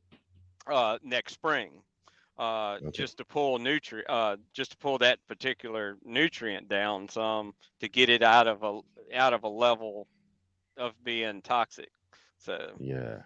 Yeah, All right. I Listen. seen somebody say it was complicated. I see Yeah. it can get complicated, yeah. But normally, if you can Yeah. take a general like Howard Deal Atlantic seed, and you could probably, right off the shelf and put it out there, you could probably grow you know, a giant pumpkin 200-300 pounds pretty easy. But when you Yeah. start getting up around a ton, 1 ton, 3,000 pounds, like the Patton brothers in the UK, um, you know, U.S. records, 2,700 pounds, stuff like that. Travis Ginger and all of those. I Yeah. mean, it started. Yeah, it gets complicated. Yeah, yeah, that's they're putting in some real work there. Let's see, real quick though, I just want to kind of run through a couple of questions here, so we don't take Oh up yeah, all you're of your fine. time today. Oh, And I'm off for the next 4 days, so that's all I got is time. So it ain't no big deal. right on. Anyways, so we were mentioning earlier too about burying stems and all of that. Some people do bury stems. You were kind of mentioning, I guess you don't do much of that, but I don't as do that, much of I don't do much of burying stems myself because I'm in sandy soils. yeah, And so I could bury them if I wanted to, but I'm just not, I'm just not the type of person that likes to keep the vines and stuff wet. I'll bury the root node that's under yeah, each leaf node, where yeah, um, every leaf node there's at every leaf there's a root node that comes down on the bottom of the stem. I mean, on the mm-hmm, bottom of the pumpkin vine. So I'll bury that area until that root comes out and develops itself, and then a lot of times I'll uncover it because I'm just not a person that likes to keep it wet. So, and then yeah. you really got to worry about it if you have high organic matter, burying it, because then you're holding moisture around the stem, the vine, and everything else, and you can get infections and stuff. So. Yeah, and, but having those roots get into, what the soil or, get to grow in there kind of really helps Oh that, yeah. plant pull up more nutrients and therefore probably helps grow those, fruit better, right? Oh yeah. The more root there's well there is some people that grow giants that never bury their vines. They never Yeah, worry about burying a root node. I mean, yeah, they may be losing some, but sometimes we wonder how much are we really losing, how much of a yeah, difference does it really make, so um but I think it makes a huge difference. Um mhm, because like I said, the more, literally, when you bury the whole all every root node that pops out, yeah, you're creating a mat of roots. So, yeah, and like I said, I think sometimes you can cut it back by pulling some vines up out of the ground, if especially if you're at risk for like a lot of rain and stuff, and you're yeah, at risk for busting one. That's another thing. I have sandy soil, so I don't hold the moisture in the ground long. That's Right. something else that you have to worry about with, high organic matter soil that'll hold all the water after a rain. It'll, just like a watermelon, you go out there and it'll bust right down the middle. So, Yeah. you kind of, you can kind of use that to control growth of the pumpkin, pull up a root node here and there. I've actually seen people slow it down. They cut half the stem off, literally cut like half the stem because they wanted to keep growing, but they're right at a way off. And they cut the stem just enough to keep it growing, but enough to keep water from building up inside the Uh, pump pressure and yeah, keep it from yeah. busting. So Just it a goes to yeah. extremes. Yeah, yeah, that's quite a technique, you know. I know with my pumpkin, I just grow out in my alleyway. I grow my pumpkins there that they'll just and I don't do anything. They'll just kind of naturally find those root notes will kind of naturally find themselves to the ground Oh and, yeah, start yeah. establishing roots and all of that. And I can always tell because I deal with the squash. I've dealt so bad this year, our squash bug issue this year. But having that those root nodes grabbing into the ground in different places, you can see in the plant where it's thriving more, even though it's under pressure from those pests, because the squash bugs will kind of work their way up from the center out. Oh yeah. And so, if those are grabbing the ground in other later parts of the vine, then those pumpkins that I have, out on the end of the vine are actually doing really well still, even though they're getting just ate up like crazy up through the center. So, they're really, you can tell they're really kind of pulling something from, you know, outside of that invasion area. Oh yeah, yeah. They most definitely they have root mass on them. Like I just just for the heck of it, I took a root node from one of the secondaries and dug it up and just kept digging to see how long it was, and it was 8 foot long. Um, Wow. Yeah. that was the main little stem off just the root node itself off of the vine, not the main stump of the plant. So I mean, them little things go crazy. You can literally lay a board down and just leave it there for a couple weeks, and then pull the board up, and underneath that board would be nothing but roots from that pumpkin plant. So Yeah. Wow. I mean, it helps a lot, especially if you get like your stump blows out or something, you can Mhm. still grow the plant from Yeah. those buried secondaries. So you can still Yeah. grow the plant and the pumpkin. So and save yourself a season. You're not all, and that's another advantage to burying your vines also if you let them dig in. So I do Hmm. know some people that they grow stuff on plastic and they don't have any issues, and because they're afraid of disease and stuff. Right. Right. uh but Let's see here. Rick was asking, do you have any rodent issues? um sometimes I don't have. We have groundhogs around, but normally I keep the little tent over my pumpkin. I keep box fans blowing, so it's a nice loud roar. Normally Yeah. groundhogs usually don't like all that sound and everything.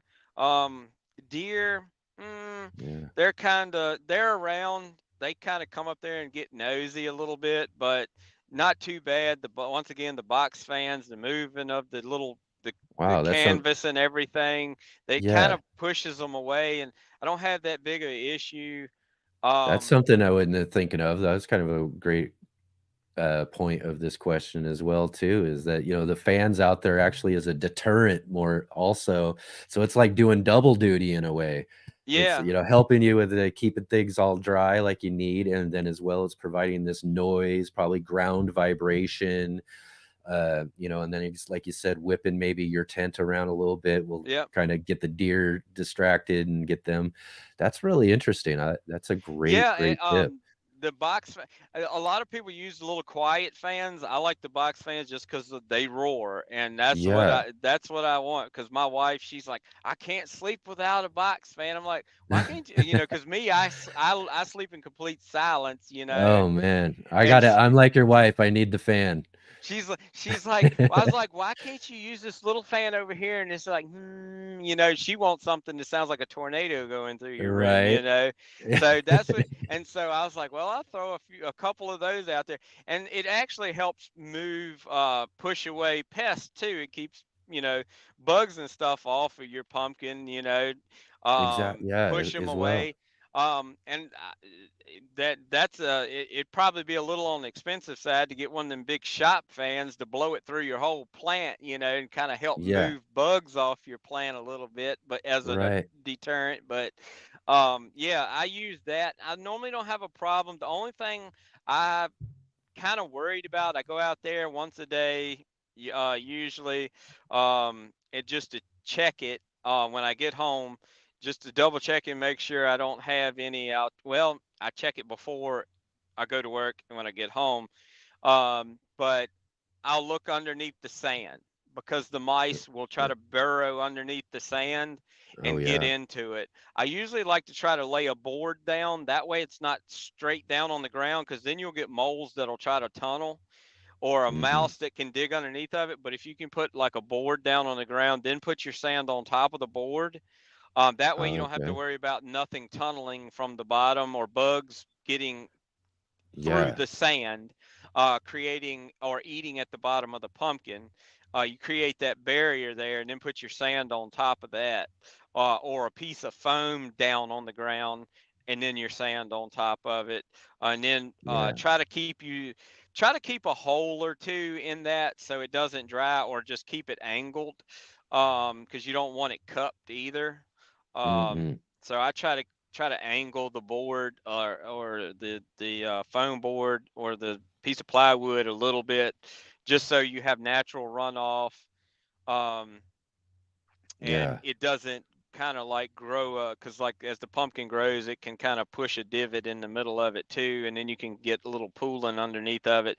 I usually try to do a one or two holes in there for drainage just in case that happens. So you're always trying to Yeah. think ahead too. So Yeah, yeah, again, too, tons and tons of issues, lots yeah. of things involved with this. It's great, though, that, you've grown so many and have, learned all this sort of stuff.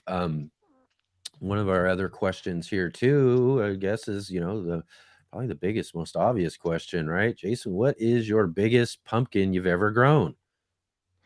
The biggest one is last year is 669 pounds.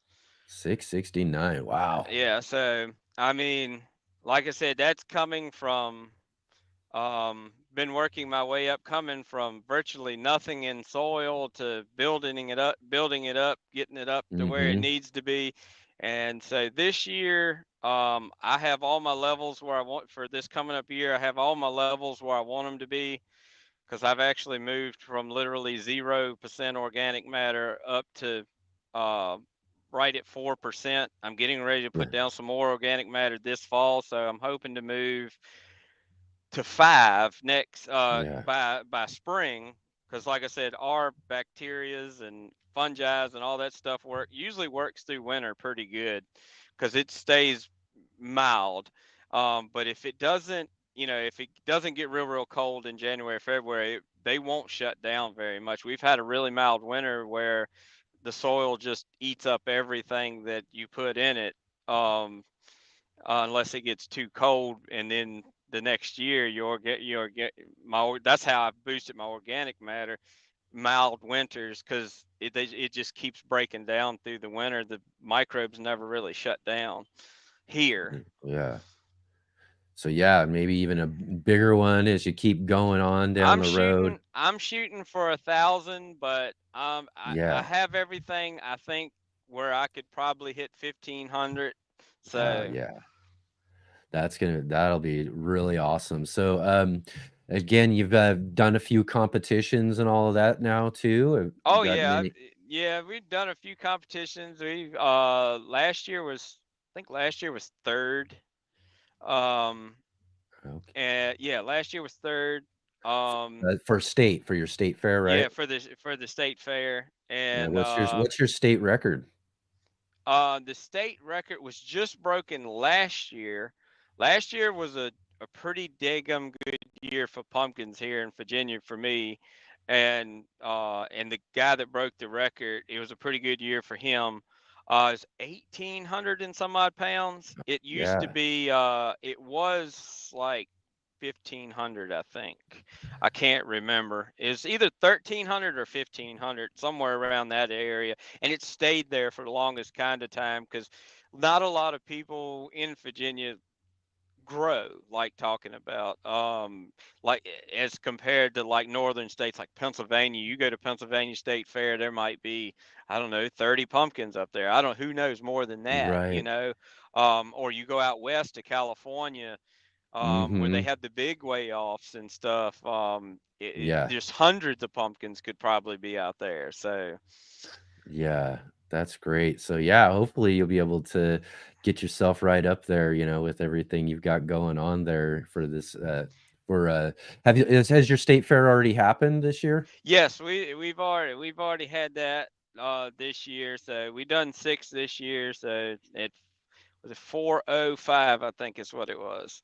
So Right. Yeah, yeah. that's what we got this year. This year was a we crapped out this year. It was we had a uh we had a nice little roughly about a month and a half, I guess you could say, drought that come through, and I have a bored well instead of a drilled well, and we've had new homes built on the same water table close by, and I'm like, man, I don't want to water so much because we got to keep up with normal household waterings and stuff like that. Mhm. The water, start managing water and everything because we wash clothes and take baths and all that stuff, and our well isn't but 26 foot deep. We've never had it dry up.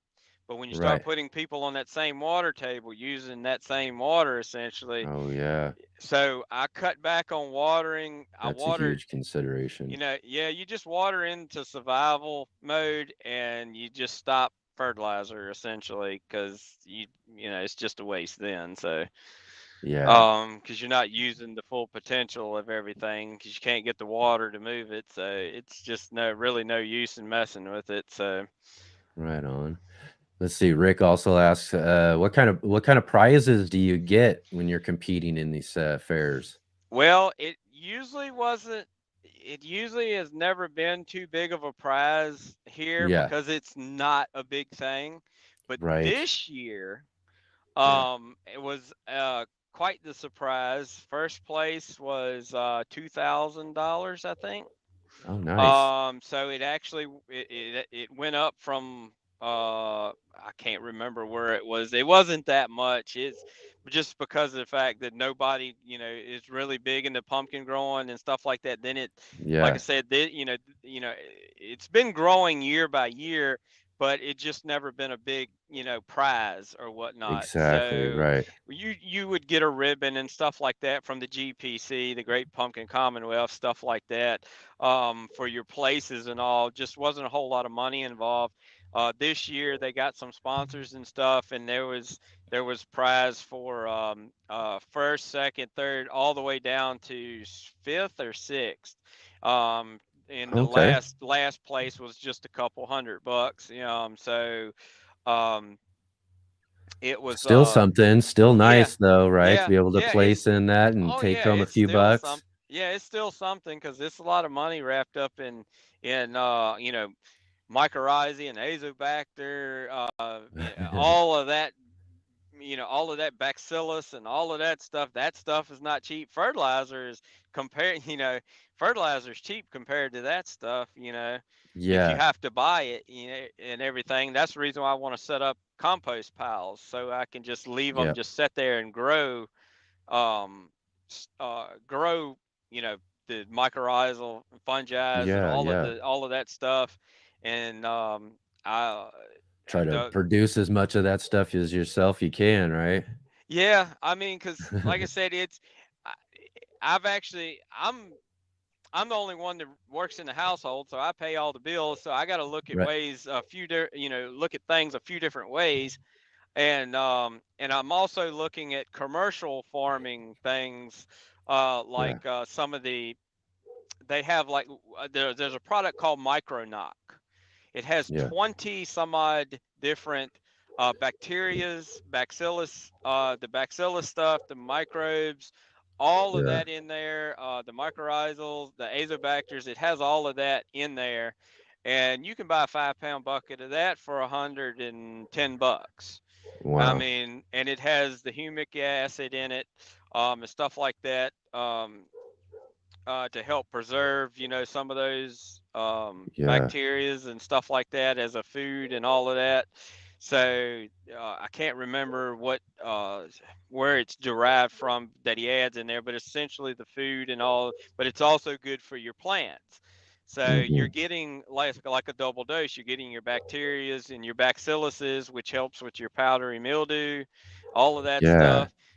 So I'm looking into that instead of just, because like extreme gardening, yes, they have a good product, but it's one specific, you know, Hmm. microbe, Yeah. and to me, if I'm going to grow something, and I want as many in there that will support each other as possible. And so you can put this micro knock on your granulated fertilizer, and it breaks down your potassium, it breaks down your phosphorus to a level that your plant can pull it in. And I think that may be a reason, because last year was my first year that I actually used Micronoc. So I Yeah. put it on my fertilizer, and that's a possibility of what happened to my phosphorus levels. They made it to a plant available level, because some of your tests, when you test, is just like a mining report. It doesn't Right. test for plant available nutrients. So when you're looking for plant available nutrients, and that's what your soil test is giving you, it might not be much. But then when I threw that Micronoc in there and it started Hmm. processing it, and turned it into a plant available nutrient, and then I threw my soil sample out there, and then it shoots up, and I'm like, why in the world is it way up? That's one of the only possibilities that I know of, the reason why I could have got so high, or a hot spot. So Right. yeah, so it's Again, lots and lots of things to be considering, lots and lots of things going on when it comes to growing these really, oh giant, yeah, big, pumpkins like this. And yeah, so and really, just again, really, I want to thank you for being able to come on here today and share with us all this oh great yeah, no problem. information and everything. And best of luck to you too for this next year. And it's really great to see that this is becoming more and more popular in your area. And like you're saying, bigger and bigger prizes, maybe for bigger and bigger pumpkins to come for all of you and all of Oh that as yes, well. So it'll bring more pumpkins from the outside and everything, and make it and bring more people to the fair, and bring more yeah, interest to it, so exactly.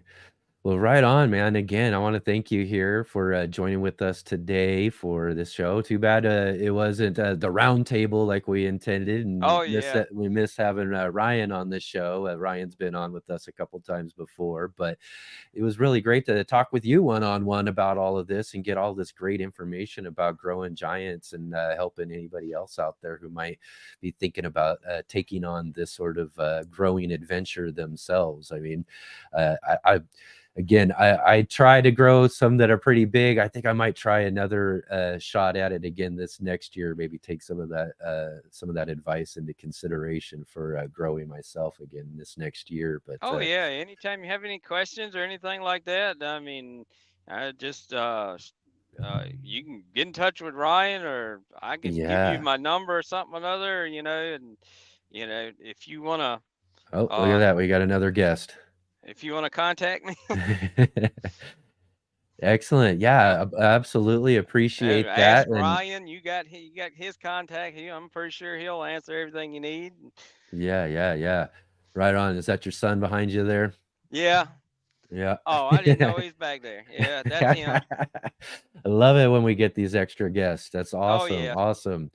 Right on, right on. Thank you guys so much again, like I said, for being on here with us today. And yeah, maybe down the road we'll have another shot at chatting with you and maybe Ryan as well too about some more things all about growing giant pumpkins and all of that. But yeah, you guys have fun and enjoy the rest of your day there. And thank you a lot for being here today. Oh yeah, ain't no problem.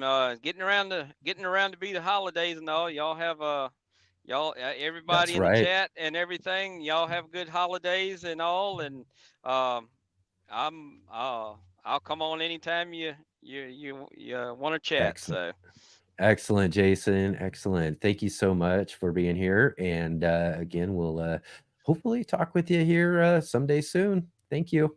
all right now, thank you now. Bye, Bye bye. guys.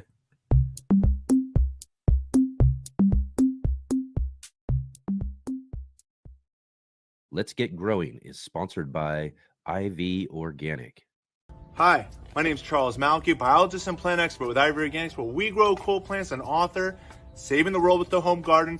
Ivory Organic 3-in-1 Plant Guard has 7 natural oils that protect your plants, not just from the summer heat as well as winter cold, but also protects your plants from damaging insects and rodents. The oils in the product include castor, cinnamon, clove, garlic, peppermint, rosemary, and spearmint. These oils are natural insect and rodent repellent oils, which are encapsulated by the base powder, offering your plants months of protection at a time. 1 application per year will suffice for protection against damaging summer sunburn and winter sun scald, but if the target is pests, application as much as 2 to 3 times a year may be necessary.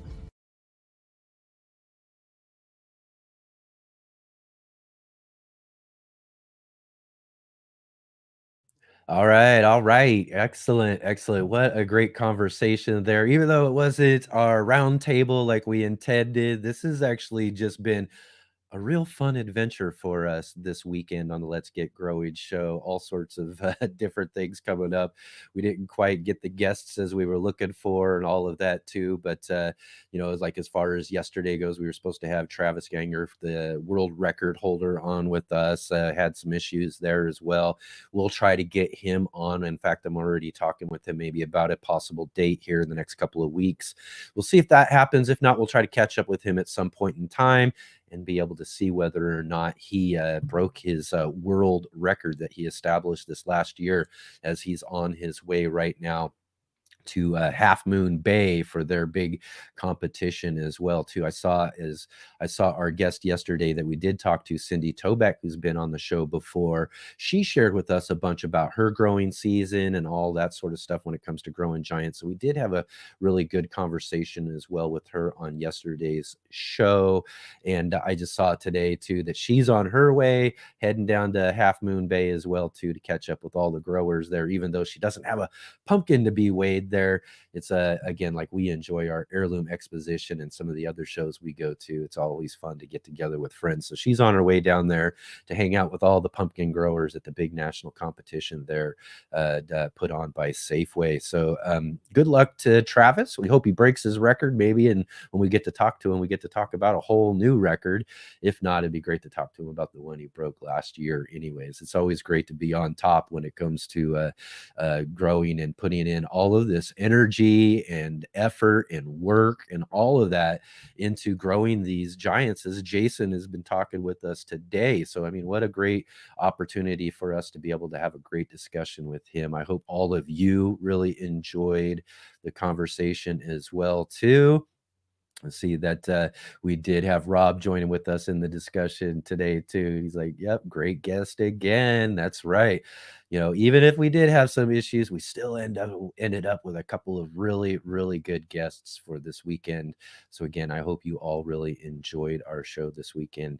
And also, let's see here. If you want to be sure to come and join with us for next weekend's shows. Next Saturday, we're going to be talking with Dr. Jeff Pierce. We're going to be talking about garden and lifestyle medicine. Dr. Pierce I met at this year's National Heirloom Exposition. He was doing a talk with our good friend John Kohler. I attended that talk, and I was like, you know what? He had just brought up so many great things about gardening and medicine, as he's a clinical doctor and all of that as well too. So he had just a lot of great things to talk about. So I said, we got to get you on the show. We got to get you to share all of this with all of you out there as well too. So we'll be talking next week with Dr. Jeff Pierce, as well as we'll be following Yasmin El Gabri from MCR Urban Gardens on Instagram. Yaz, as she's also called as well, is also a friend of a previous guest we've had. She's from the UK, and we had actually, a little while back ago, Jason from the Cloud Gardener on our show, and he's been doing and venturing out and putting together these alleyway gardens. Well, Yaz is also involved in working in and establishing these alleyway gardens too. And everybody knows I love growing in the alleyways. We've got our alleyway gardens here at our in our garden spaces, so it'll be really fun to catch up with Yaz there and talk all about what she does in gardening and growing and everything too. So that'll be a really fun show for us next Saturday. But we also, on our next Sunday edition of the Let's Get Growing show, it will be our third Sunday of the month. And on the third Sunday of the month, we do our monthly book club.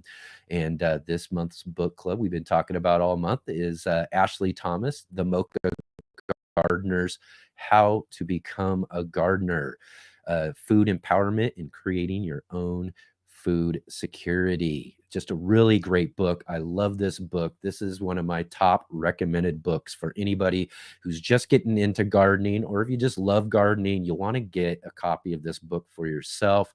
And it's just full of such great information, and also Ashley is just a great conversation as well too. Like I said, we've had her on the show a couple of times already, so it's going to be really fun to catch up with our good friend Mark Boucher Colbert as well too next week, as he'll be here with us live, and we'll talk in the garden with him, and he'll be our co-host for our book club, and we'll have a really great conversation with Ashley, as well as getting to announce next month's book club too. We've got another really great book club from an author that I got to meet down at the National Heirloom Exposition. So that's gonna be a really fun shows next week for everybody. So I hope you all come and join with us for those shows, as well as the end of the month.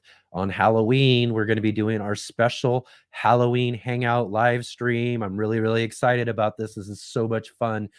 We're going to be watching the original 1960 classic, The Little Shop of Horrors, again, too. I just really love this movie. This is something we've been doing as basically a yearly annual tradition right here on the Urban Gardener channel. I've been doing this about 5-6 years now. It's such a fun hangout for everybody. So I hope y'all mark your calendars.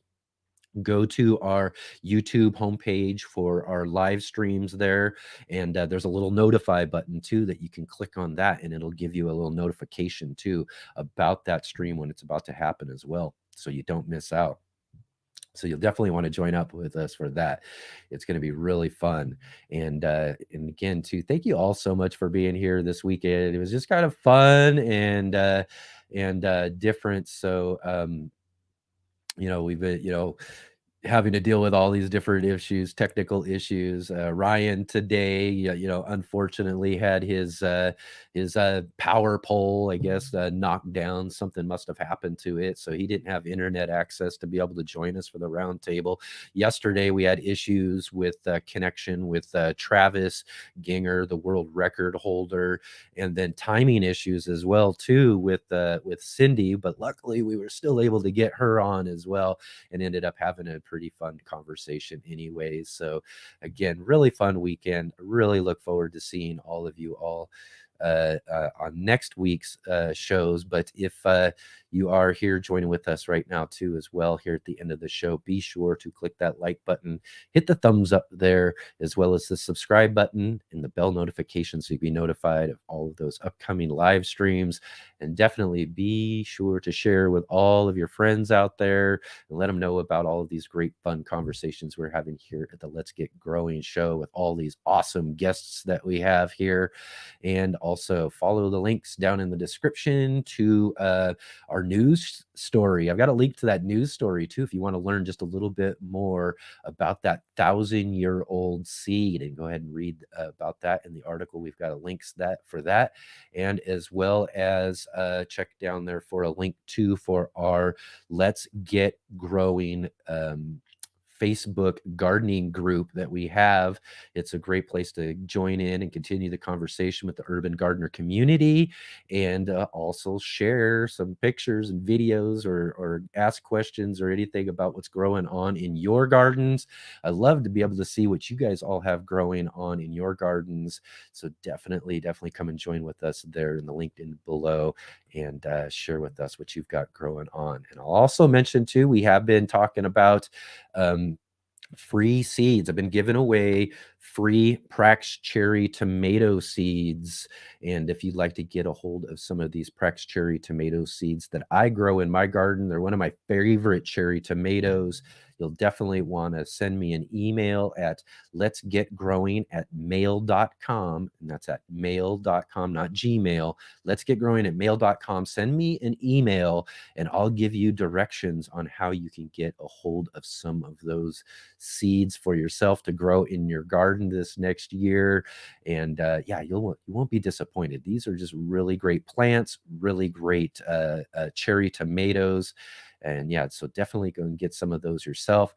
And also too, if you go to ivorganics.com, IV Organics is our sponsor here for the show. As you saw in our break, go to ivorganics.com to get some of that 3-in-1 plant guard, and use promo code GROW10, GROW10, to get 10% off there. So definitely go do that. You'll want to get some of that stuff in your garden as well too. It's really great stuff there too. So definitely do that, and come and join with us again this next week for all of these great guests and fun shows that we'll have this next Saturday and Sunday at 11 a.m.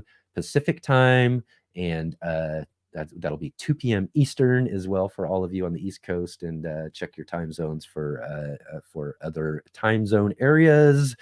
For those of you who are watching like in the UK or Australia or anywhere else around the world too, just check what time it is for 11 a.m. Pacific time to match up for being with us and joining with us. But again, great to see all of you today. It's so wonderful to spend and hang out on the weekends with you each Saturday and Sunday. It really, really is so much fun. And I will see all of you this next Saturday.